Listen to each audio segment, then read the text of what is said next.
دوسرا جو ہے وہ ہے عمل قرآن جو آپ کرتی ہیں اس رات کو، قرآن کو سر پر رکھ کر، اور اس کے بعد پھر معصومین کے واسطے دیے جاتے ہیں اور اس کے حوالے سے پھر دعائیں ہوتی ہیں۔ اس کا بھی ایک پیغام ہے کہ پورے سال بھی آپ کو انہی ذوات مقدسہ کے وسیلے سے دعائیں کرنا، اور خاص طور پر یہ جو قرآن کو سر پہ رکھا ہے، اور یہ 3 سورے جو اس رات کو علل خصوص پڑھنے کی تاکید ہے، سورہ عنکبوت ہے، سورہ روم ہے اور حامیم دخان ہے، اور یہ مطلق تلاوت بھی ہے عام طور پر جو تلاوت کی جاتی ہے، اور قرآن کو سر پہ رکھ کر۔ تو یہ بات یاد رکھ لیجئے کہ ویسے تو میں نے پچھلے سال بھی بتایا تھا کہ جو قرآن سر پہ رکھے جاتے ہیں تو علماء اس متعلق کیا بات بیان فرماتے ہیں کہ اس میں کون سی 4 نیتیں ہونی چاہیے۔ وہ پچھلے سال والا درس آپ سن لیجئے گا کہ قرآن کو سر پہ رکھتے وقت 4 نیتیں کرنا، جس کا بھی وقت نہیں ہے وہ تو پچھلے سال ہم نے بیان کر دیا، اور ہمارے ویمیو چینل کے اوپر بھی وہ اپلوڈڈ ہے۔ تو عمل قرآن جو کرنا ہے تو اس کا بھی دیکھیے، قرآن کو سر پر رکھ کر ایک گویا ایک عہد والی کیفیت جو ہے وہ انسان کو پیدا کرنی۔ علماء بیان فرماتے ہیں قرآن کے 4 حقوق ہیں آپ پر۔ پہلا حق یہ ہے کہ تلاوت کی جائے، دوسرا حق یہ ہے کہ اس کی تفہیم ہو، اس کو سمجھا بھی جائے، تیسرا حق یہ ہے کہ اس پر عمل کیا جائے، اور چوتھا حق یہ ہے کہ قرآنی پیغامات کی تبلیغ کی جائے۔ یہ 4 حق کم سے کم قرآن کے ہر شخص کے اوپر ہیں۔ اچھا، یہ سارے حقوق جو ہیں یہ ایک دوسرے سے مربوط ہیں، جدا نہیں۔ قرآن سے آشنائی کے لیے قرآن کی تلاوت بہت ضروری، تلاوت کیے بغیر اس کی تفہیم ممکن نہیں۔ جب تک تلاوت نہیں کریں گے سمجھیں گے کیسے کہ اس کے اندر کیا ہے، اور قرآن پر عمل اس کی تفہیم کے بغیر ممکن نہیں۔ جب تک اچھی طرح سے سمجھ نہیں لیں گے عمل کیسے کریں گے، اور تبلیغ بھی اس کو صحیح طور پر سمجھے بغیر ممکن نہیں۔ تبلیغ بھی اسی وقت کریں گے جب تفہیم کے مرحلے سے گزر جائیں گے، عمل بھی اس وقت کریں گے جب اس کو سمجھ لیں گے اور تلاوت کریں گے۔ تو یہ چاروں ایک دوسرے سے جڑے ہوئے ہیں اور مربوط ہیں، ایک ہی چین میں ہیں، ان کو الگ نہیں کیا جا سکتا۔ کوئی تلاوت کیے بغیر، تفہیم کیے بغیر اور عمل کیے بغیر اس کی تبلیغ کیسے کر سکتا ہے قرآن کی؟ تو یہ سب چیزیں، یہ بات یاد رکھ، لیکن ہم دیکھتے ہیں کہ افسوس ہے کہ ان چاروں میں سے قرآن کے حقوق ادا نہیں کیے جا رہے ہیں۔ کوئی بھی کبھی کسی مقام عمل پر کسی کو کوئی قرآنی آیت یاد نہیں آتی۔ پہلے زمانے میں ہوا کرتا تھا کہ لڑکیاں اپنی ڈائریاں بنایا کرتی تھیں، اس میں اشعار لکھا کرتی تھیں اور اقوال زرعی وغیرہ لکھے جاتے تھے، اس طرح کی چیزیں۔ اب تو خیر وہ بھی شاید ختم ہو گیا ہے بالکل، اب وہ بھی باقی نہیں رہا، تو قرآنی آیتیں تو بہرحال کیا یاد ہوں گی۔ اسی طریقے سے کوئی آپس میں قرآن کے متعلق، اس کے معنوں کے متعلق، اس کے مفاہیم کے متعلق، اس کے پیغامات کے متعلق، اس کے اسرار پر گفتگو کرتا نظر نہیں آتا۔ ہماری جو نجی گفتگو ہوتی ہیں، بیٹھکیں ہوتی ہیں، مردوں کی ہوتی ہیں، عورتوں کی ہوتی ہیں، اس میں قرآن تو جیسے سرے سے موجود ہی نہ ہو، ایگزسٹ ہی نہیں کرتا ہے۔ ایک جملہ بھی قرآن کے متعلق ہمیں کبھی گفتگو میں نظر نہیں آتا۔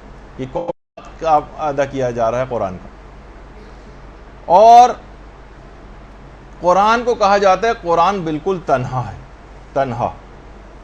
یہ اپنی تنہائی کی شکایت قیامت کے روز کرے گا۔ افسوس کہ لوگوں کو شاعروں کے اشعار یاد ہوں، گانے یاد ہوں، کلام شیطانی سب کچھ یاد ہو، مکروہ شاعری جو ہے وہ یاد ہو، لیکن کلام الہی کسی کو یاد نہ ہو، مقام عمل پر کسی کو کوئی قرآنی آیت یاد نہ آئے کبھی بھی۔ کتنے افراد آپ میں سے یہاں پہ بیٹھے ہوئے اپنے آپ سے سوال کریں کہ جنہوں نے کسی بھی تفسیر قرآن کو شروع سے آخر تک پورے قرآن کی پڑھی، اچٹتی پچٹتی باتوں کے حوالے سے نہیں کہہ رہا، تو کم سے کم اتنا تو قرآن کے زندگی میں ایک دفعہ تفسیر نمونہ اٹھاتے، آہستہ آہستہ کر کے 1 سے لے کر 27 جلدوں تک ختم کر دیتے چند سال میں۔ کچھ تو معاملہ آگے بڑھتا، اب نہیں، ابھی تک نہیں بڑھا ہے تو اب سے ہی شروع کر دیجئے، کچھ تو سمجھ آئے گا، کچھ تو مفاہیم کے اوپر طبیعت جائے گی، کچھ تو قرآن سے ارتباط پیدا ہوگا۔ تو بہت اگر کچھ ہوا بھی، لوگوں نے تیر اگر اس سلسلے میں مارا بھی ہے، تو ذرا ناظرہ پڑھنے کے حوالے سے جس کی اپنی ایک اہمیت ہے، اور تلاوت قرآن کا بے شمار فائدے ہیں، وہ اپنی جگہ پر ہیں، لیکن معاملہ تھوڑا سا اور آگے بھی بڑھنا چاہیے۔ ہم نے کیا کیا کہ قرآن کو زیادہ تر اب ہم دیکھتے ہیں کہ نمائشوں کے اندر رکھا جانا شروع ہو گیا، جو ایک درجے میں مطلوب بھی، کوئی مسئلہ نہیں ہے، یعنی اس کی کوئی خدا نخواستہ مذمت بیان نہیں ہو رہی ہے، لیکن لوگ ہمیشہ بات کو ایک نیگیٹو طرف لے کر جاتے ہیں۔ نمائش ہو رہی، اور جناب اتنا چھوٹا قرآن اس کو نمائش کے لیے پیش کیا جا رہا ہے، اور جناب اتنا بڑا قرآن سب لوگ اس کو دیکھنے کے لیے جا رہے ہیں، اور اتنا بڑا قرآن اور اس سے بھی بڑا قرآن۔ تو اب یہ سب کیا چیزیں ہیں؟ یا مثلا قرآن کو انڈے پہ لکھا جا رہا ہے، اس کو سب لوگ دیکھنے کے لیے جا رہے ہیں۔ قرآن پر عمل مطلوب ہے، قرآن ان سب چیزوں کے لیے نازل نہیں ہوا ہے کہ اس کو انڈے پہ لکھا جائے، اس کو جو ہے اتنا بڑے صفحات کے اوپر لکھا جائے کہ وہ اتنے بڑے صفحات جو ہیں جس کے اوپر لکھا گیا اسے پڑھ کون سکتا ہے؟ وہ تو صرف رکھا رہے گا خالی، اور ایک ڈسپلے کے لیے آپ نے کیا قرآن کو ایک ڈسپلے کے لیے اس طرح ہم نے ریک کے اوپر ایک رکھا ہوتا ہے جس پہ سی ڈی لگا کے اس کو اکثر اتارنے کی ضرورت پیش آتی ہے، پھر گرد ورد جھاڑی جاتی ہے معاذ اللہ اس پہ سے۔ قرآن اس کام کے لیے نہیں تھا۔ قرآن مردوں کے لیے تو فائدہ مند ہے ہی، وہ تو وہابیوں اور ایسے افراد کا نظریہ ہے کہ جو کہتے ہیں کہ نہیں اس کا کوئی اور فائدہ نہیں ہے، لیکن یہ زندوں کے قلوب کے لیے بھی شفا کا باعث، یہ مردہ دلوں کو زندہ کرنے والا ہے۔ یہ فقط مردوں کو پڑھنے کے لیے نہیں ہے کہ کوئی مرحوم ہو جائے تو ہم جو ہے صرف اس پہ قرآن پڑھنا شروع کر دیں، بلکہ جب علامہ طالب جوہری صاحب قبلہ یہاں پر تشریف لائے تھے مدرسے، شاید غالباً پچھلے ہی سال تھا یا اس سے اور پہلا، تو انہوں نے نیچے بیٹھے ہوئے ایک گفتگو ہم لوگوں سے کر رہے تھے، تو اس میں ایک بات انہوں نے بہت اچھی کہی تھی کہ قرآن کو اتنا پڑھنا چاہیے، اتنا پڑھنا چاہیے، اتنا پڑھنا چاہیے کہ یہ گھس جائے، اس کے صفحات ڈھیلے پڑ جائیں، یہ بوسیدہ ہو جائے تو کیا ہوا؟ آپ نیا خرید کر لے آئیں۔ جس طرح قرآن بوسیدہ ہو جاتا ہے، پرانے بزرگوں کا ہو جاتا ہے، اس کو آپ ٹھنڈا کرتے ہیں، اس کو بھی آپ ٹھنڈا کرتے ہیں، اور نیا قرآن، تو قرآن پر اتنا پڑھنا ہے، اتنا پڑھنا ہے، اتنا پڑھنا ہے، قرآن پڑھ کے آپ خستگی اس کے اندر آ جائے۔ اب بالکل ایسا قرآن کہ جناب نسلیں گزرتی چلی جا رہی ہیں اور ذرا سا نشان کہیں نظر نہیں آتا کہ اس نے آج تک کبھی کسی نے اس کو اٹھا کے پڑھا۔ تو دیکھیے قرآن اسی شب قدر میں نازل ہوا۔ شب قدر کا تقاضا یہ ہے، یہ آپ سے تقاضا کر رہی ہے کہ تعلیمات اور پیغامات قرآن کو آپ دوسروں تک بھی پہنچائیں۔ جو خود درس اخلاق اس قرآن سے دے سکتی ہوں، اتنی حاصل کر لیں صلاحیت کو، وہ خود اس کام کو کریں۔ بچوں کو پڑھا سکتی ہیں، 3-4 بچوں کو جمع کر لیں، محلے کے بچوں کو جمع کر لیں، اپنے رشتہ دار بچوں کو جمع کر لیں، قرآن کا کوئی حق تو ادا کریں۔ یہ نہیں کر سکتی تو مثلا عام عورتوں کو آپ جمع کر لیں، زیادہ بڑے پیمانے پر نہیں کر سکتی، چھوٹے پیمانے پر اس کام کو کر لیں، کے درس کروائیں۔ آپ نہیں کر سکتی تو کسی اور سے ارینج کروائیں، اپنے گھروں میں بلوائیں، اپنے گھروں کی نحوستوں کو دور کریں تلاوت قرآن کے ذریعے اور اس قسم کے پروگرامز کے ذریعے۔ شیطانوں نے ڈیرے ڈالنی ہے گھروں کے اندر، جو ہم سننے میں آتی ہیں لوگوں سے باتیں، جس انداز سے گھروں کی صورتحال ہوئی ہے وہ شیطانوں کے بسیرے ہیں وہاں پر۔ تلاوت قرآن کے ذریعے، اس کی تلاوت کے ذریعے اور قرآن کے پیغامات کے ذریعے وہاں سے ان کو بھگائیں۔ بہت سارے وہ افراد کے جو کہ بزرگ ہو گئے، وہ یہ نہ سوچیں کہ ہم نے تو قرآن نہیں پڑھا اب ہم کیسے پڑھیں، نہیں، بزرگ بھی اپنے لیے ٹیوشن لگوائیں، 1-2 سال کے اندر ان کا بھی انشاءاللہ قرآن ختم ہو جائے گا کہ اس دنیا سے قرآن کی جو تلاوت کا جو حق ہے صحیح طور پر پڑھنے کا، کم سے کم ایک مرتبہ تو تلاوت قرآن کر کے جائیں، ورنہ قبر میں جا کر جو حسرت ہوگی اس کا پھر اس وقت کوئی مداوع نہیں ہوگا۔ اسی طریقے سے بوڑھے افراد ہیں، محلے والے ہیں، کوئی بچے ہیں، یہ ضروری نہیں کہ آپ بہت گلیمرس ایک وہ چاہیں کہ پورا ایک ادارہ ہو، انسٹیٹیوٹ ہو اور اے سی لگے ہوں تب بھی میں وہاں جا کے کوئی خدمت انجام دوں گا۔ اپنے گھر سے ابتدا کریں، اس کو حقارت سے نہیں کہ جو قرآنی تعلیمات ہیں یا قرآن کو پڑھانا، عام طور پہ اس کو ایک معاذ اللہ معاشرے میں دیکھنے میں آتا ہے کہ ایک حقیر سا کام سمجھا جاتا ہے کہ مولوی صاحب آئیں گے اور جو ہے وہ بہت مختصر سے ان کو پیسے دیے جائیں گے اور وہ آ کر پڑھا کر چلے جائیں گے، کوئی سائیکل پہ آ رہے ہیں، کوئی کسی طریقے سے آ رہے ہیں، جو سے کہ عام طور پہ کانسیپٹ ہے۔ کتنی بڑی خدمت کو کوئی انجام دینے آ رہا ہے آپ کو بچے کو سکھانے کے لیے، کس طریقے سے ائمہ کا طریقہ کار ہوا کرتا تھا، کیسا موتیوں سے منہ بھر دیا کرتے تھے، کیونکہ اہمیت سے واقف تھے۔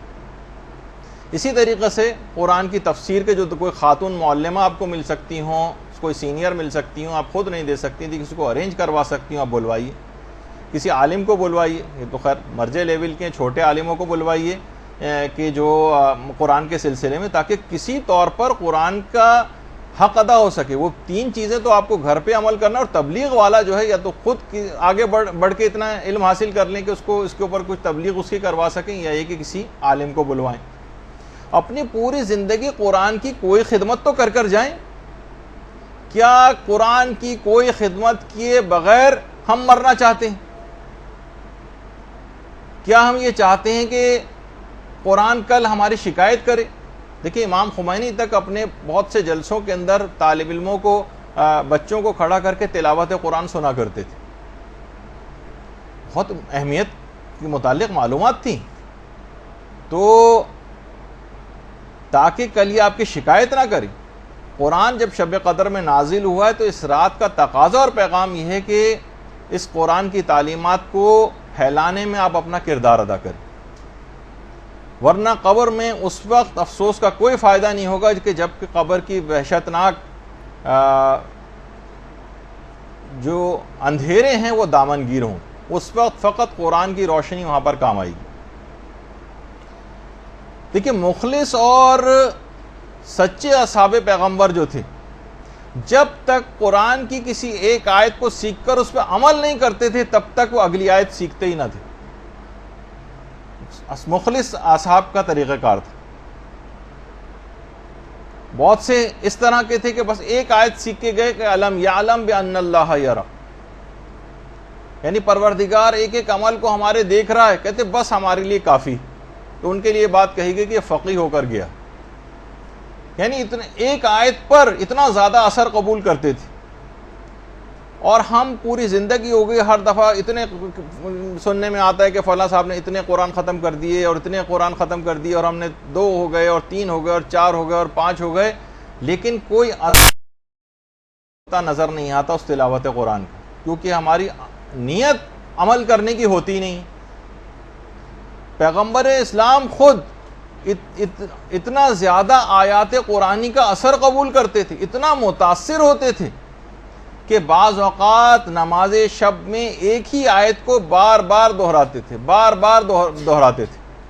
ان تعذبہم فإنہم عبادک وإن تغفر لہم فإنک انت العزیز الحکیم۔ بار بار اس طرح کی آیات کو پیغمبر اسلام دہرایا کرتے تھے، اور اتنا اثر قبول کرتے تھے پیغمبر کہ کہتے تھے کہ مجھے سورہ ہود اور اس جیسی جو اور صورتیں انہوں نے مجھے وقت سے پہلے بوڑھا کر دیا، یعنی بڑھاپا طاری ہو جاتا تھا۔ آیات قرآنی اتنا اثر قبول کرتے تھے، اور یہ خود ہے بھی اتنا پر اثر قرآن کہ خود پروردگار نے قرآن کے متعلق یہ کہہ دیا کہ اگر ہم اسے پہاڑوں پر نازل کرتے تو خشیت الہی سے پہاڑ پھٹ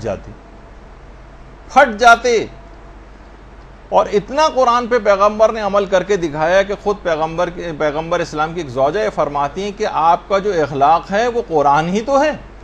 اتنا قرآن کے اوپر عمل کیا تھا کہ خود آپ کا اخلاق سمجھے کہ قرآن اور اخلاق مترادف معنوں میں استعمال ہونے لگے۔ جیسے ہی آیات نازل ہوتی، دیکھیے ہمارے لیے بھی حکم ہے فقط تلاوت نہیں کرنا ہے، عمل کی کیفیت کیا ہونی چاہیے جیسے پیغمبر کی تھی۔ جیسے جیسے آیات قرآنی نازل ہوتی گئیں، پیغمبر کا عمل شدت کے ساتھ ان آیات قرآنی پہ بڑھتا چلا گیا۔ جو حکم آتا فوراً اس کے اوپر عمل کرتے۔ دیکھیے اعلان رسالت سے پہلے زیادہ تر پیغمبر اسلام اپنا وقت جو ہے عبادت کے لیے غار حرا میں تنہائی میں گزارتے تھے۔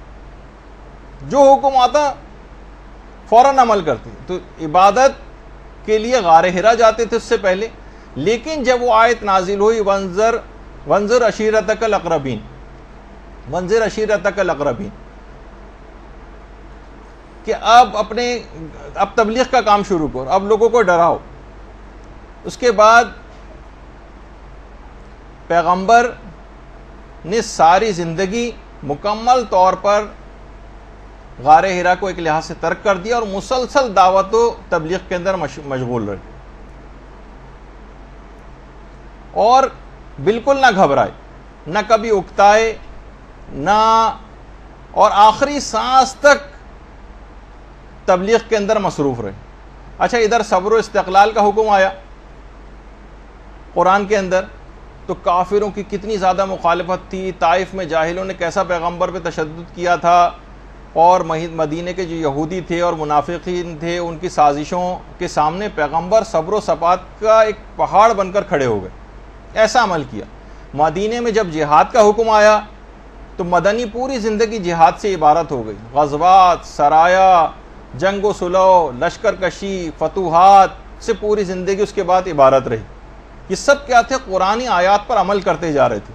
پریشان حال کی پریشانی کو دور کرنے کا حکم آیا تو قرضے لے کر حاجت مندوں کی جو حاجت روائی کرنے لگے۔ قرآن میں عہد کی پابندی کا حکم آیا کہ اپنے عہد کو پورا کرو۔ اتنا ایفائے عہد کیا کہ دشمن تک آپ کے وعدوں کا اعتبار کرتے تھے اور رتی برابر، ذرہ برابر بھی شک نہیں کرتے تھے کہ پیغمبر جو ہے اس کی وعدہ خلافی کر سکتے ہیں۔ درگزر کرنے کا، معاف کرنے کا حکم آیا، پیغمبر نے اتنا عمل کیا کہ کسی سے کبھی کوئی انتقام نہیں لیا۔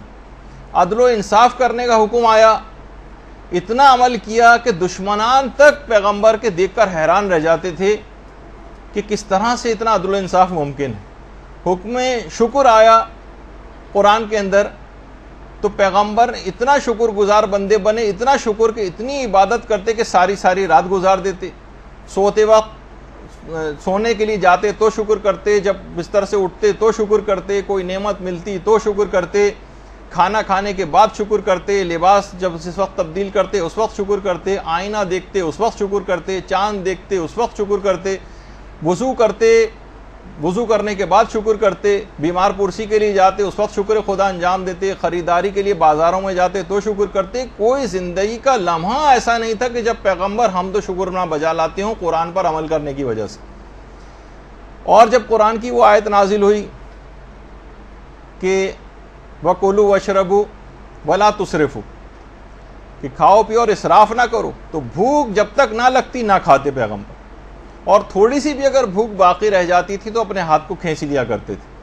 پانی کے استعمال میں اتنا زیادہ محتاط ہو گئے کہ اس کے بعد کہا کہ اس پانی کے سلسلے میں بھی اسراف نہ کرو، اگرچہ تم بہتے ہوئے دریا کے قریبی کیوں نہ ہو۔ تو اتنی عبادت کرتے، اتنا شکر ادا کرتے کہ بالآخر پروردگار کو یہ کہنا پڑا کہ قوم اللیل الا قلیلا، کہ رسول ذرا کم عبادت کرو راتوں میں۔ کتنی مثالیں دی جائیں کہ پورا قرآن پیغمبر اسلام کی سیرت کا ترجمان بن گیا۔ یہ ہیں اللہم صلی علی محمد وعلی محمد۔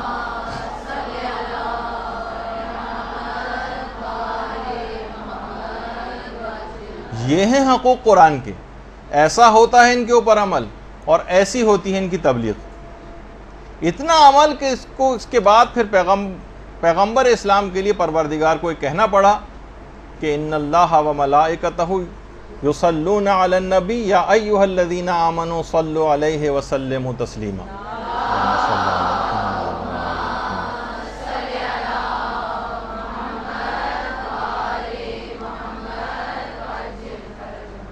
دیکھیں یہ ہے تقاضا شب قدر کا، جو آیت پڑھیں اس پر عمل کرنے کی کوشش کریں، جیسے کہ پیغمبر اسلام نے کیا۔